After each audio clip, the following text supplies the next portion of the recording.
Ladies and gentlemen, dreamers of a fairer tomorrow, I stand here today because I actually have a really interesting topic I want to be discussing with you on how to promote sustainable economic growth as well as leading to a full, decent and fulfilling, productive workplace for all.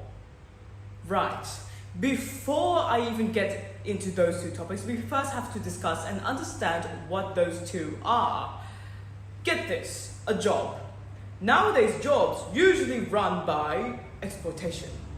Prominent in probably every single job in the job market, which is really unfortunate because if you hadn't known, over 800 million jobs has been replaced by advanced technology or AI, which means over 800 million people are unemployed.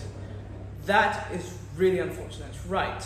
Then what's the difference between this and a more productive job or workplace? Well, instead of being run by exploitation, it is actually run by empowerment.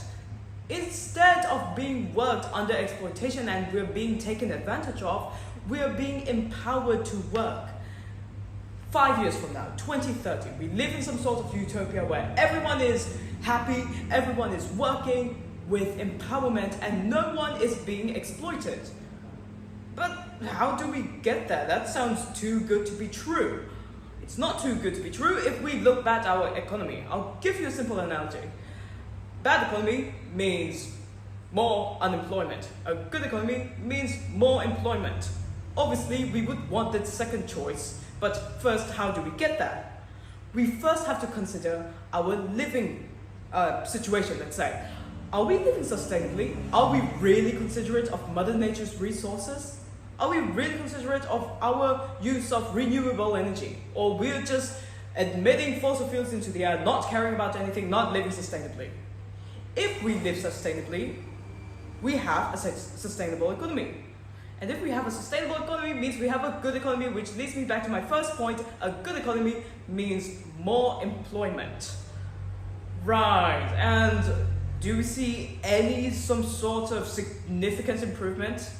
I'll tell you that since 1990s, our world economy has actually tripled in size up until now, comparing to now.